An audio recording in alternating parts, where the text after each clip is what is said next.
Okay, so you want to own a crematorium. You look at the demographic data and you see the ultimate recession proof, globally guaranteed growth industry. The baby boomers are aging. The mortality rate is a biological certainty, and the cultural shift is completely in your favor. In the late 1990s, the cremation rate in the United States was around 25%. Today, it is over 60% and climbing every single year. You envision a clean, simple, highly efficient business model. You buy a commercial incinerator, you take in the deceased, you return the ashes to a grieving family, and you collect a highly predictable high margin fee. It looks like the most stable, cash flowing infrastructure play in the death care industry. You do not have to maintain acres of manicured cemetery lawns. You do not have to deal with the complex embalming chemicals of a traditional funeral home.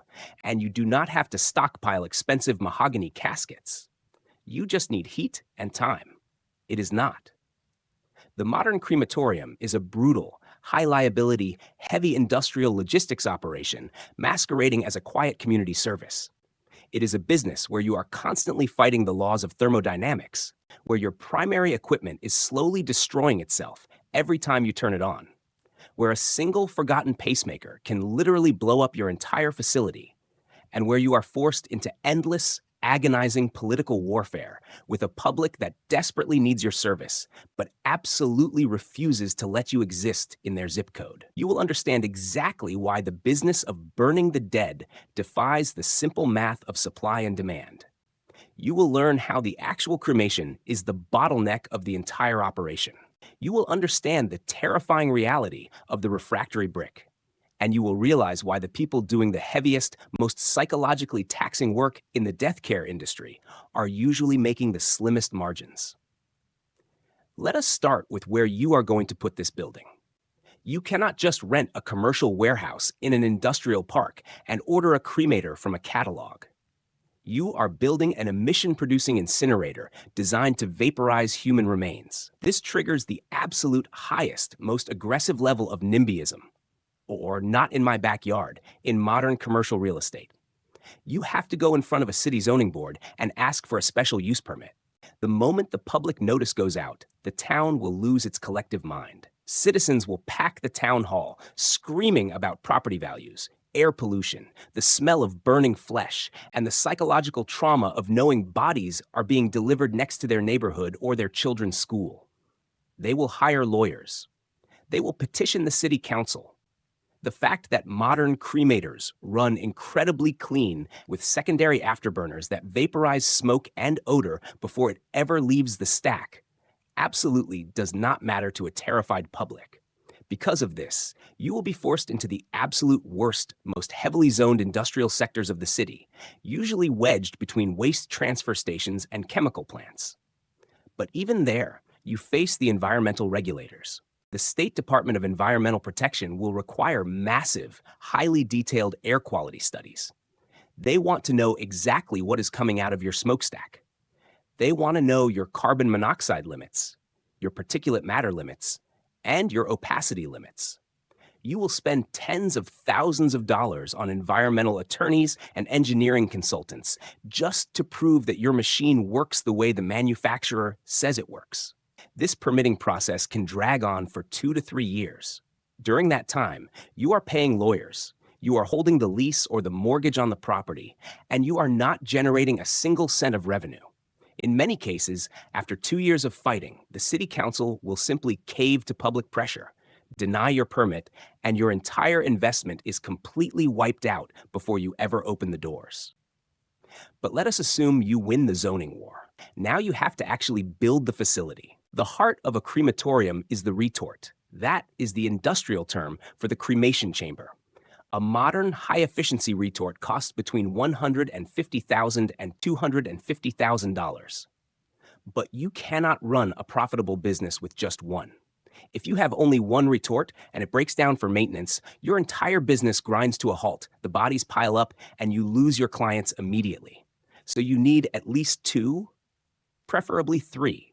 That is $500,000 just in primary machinery. But the retorts are just the beginning. You are operating a biological holding facility. When a person dies, you cannot just cremate them immediately.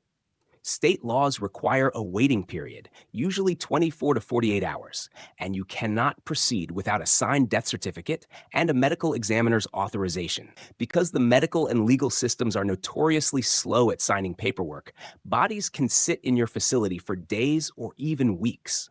Therefore, you have to build a massive commercial-grade walk-in refrigeration unit capable of holding 20, 30, or 50 bodies at a strict 38 degrees Fahrenheit. If your refrigeration fails over a long holiday weekend, you do not just have spoiled inventory, you have a catastrophic biohazard crisis. Guaranteed lawsuits from traumatized families, and the immediate revocation of your state operating license. You also need heavy-duty hydraulic lifts to safely move the bodies, specialized reinforced flooring to handle the immense weight of the machinery, and a massive natural gas infrastructure to feed the retorts. Your build-out easily crosses the $1 to $2 million mark before you have accepted a single client. Now the machines are installed, and you are ready to operate. This is where you face the brutal physical limitations of the business. You are selling a service, but you are physically constrained by the strict laws of thermodynamics. A standard cremation takes between 2 and 3 hours, operating at roughly 1,800 degrees Fahrenheit. After the cremation is finished, the machine is incredibly hot. You have to wait for it to cool down enough to safely sweep out the bone fragments, which are then placed into a mechanical processor called a cremulator, which pulverizes those remaining fragments into the uniform ash that is returned to the family. Because of the physical time required to heat up, burn, cool down, and sweep, a single retort can only process a maximum of maybe 4 to 6 bodies in a standard workday. If you run multiple shifts and work through the night, you might hit 8. You are absolutely capped by the clock and the physics of the fire. You cannot scale up your daily output without buying another $250,000 machine and expanding your building. You cannot rush the fire. And running those machines is shockingly expensive. Your primary operational cost is natural gas. To maintain 1,800 degrees for 3 hours requires a massive amount of therms. If global natural gas prices spike because of a winter freeze or a geopolitical crisis, your cost per cremation skyrockets instantly. But you cannot easily pass that cost onto the grieving families or funeral homes who already signed a contract at a fixed price. You just absorb the loss. But the gas is cheap compared to the maintenance. The inside of your retort is lined with specialized, highly engineered refractory bricks. These bricks are designed to withstand extreme heat, but they are not immortal. Every time you heat the machine up and cool it down, the bricks expand and contract. Over time, they crack, they spall, and they physically wear away. Furthermore, the human body is unpredictable.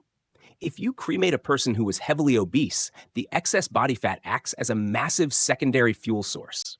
This can cause the internal temperature of the retort to spike dangerously out of control, causing grease fires in the stack and prematurely destroying the refractory lining. Replacing the refractory floor of a retort costs roughly $10,000 to $15,000. A full rebricking of the entire chamber can cost $40,000. This is not a rare, one-time expense.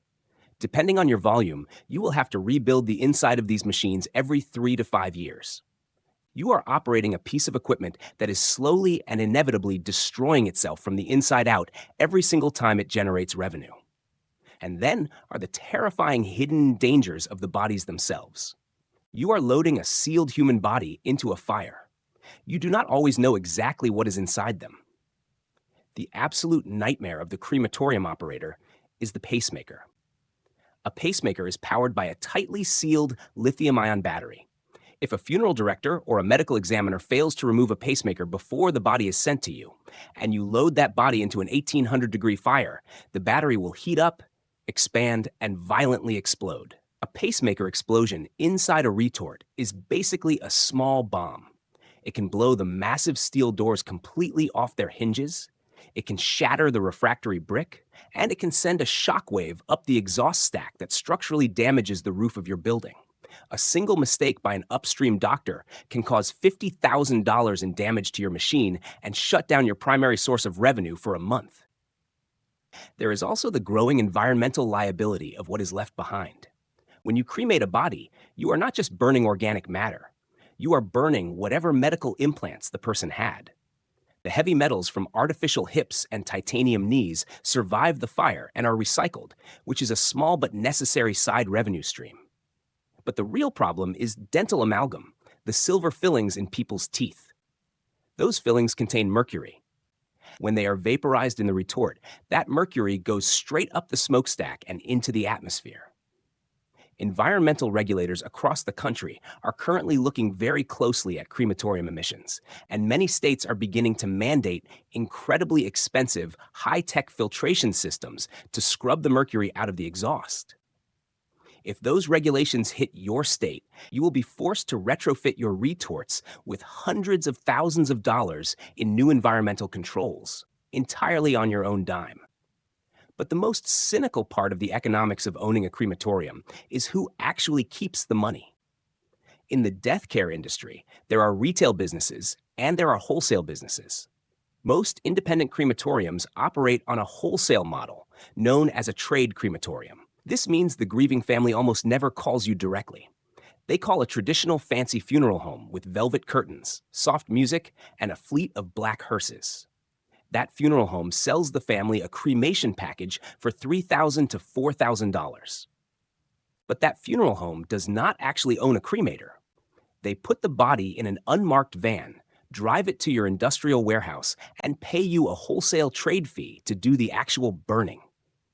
Your trade fee is usually between $250 and $350 per body. That is it. Out of that $300, you have to pay the massive natural gas bill. You have to pay the equipment loan. You have to pay the highly trained operator to stand in a sweltering room for 8 hours. You have to pay the massive liability insurance. And you have to save money for the inevitable $40,000 refractory brick replacement. The traditional funeral home, which simply filed the paperwork and hosted a 1-hour memorial service in an air-conditioned room, walks away with thousands of dollars in gross profit. You, the person managing the biological reality of human decomposition, handling the intense physical labor, absorbing the environmental liability, and maintaining the heavy industrial equipment, are fighting for a $20 net margin on a $300 transaction. This is the reality sitting behind the unassuming garage doors in the industrial park. You are buying into a business that requires the upfront capital of a manufacturing plant, operates under the emotional volatility of an emergency room, and is scrutinized like a toxic waste incinerator. The demographic demand for your service is mathematically guaranteed to grow for the next 40 years, but your ability to capture that wealth is physically constrained by the clock, the capacity of the brick, and the ruthless financial leverage of the middlemen above you. The funeral directors sell the peace of mind. The gas companies extract their toll. The machines slowly consume themselves in the fire, and you are left managing the heavy, irreversible finality of human life for pennies on the dollar. If you found this video valuable, leave a like, subscribe, and comment below which business you want me to cover next.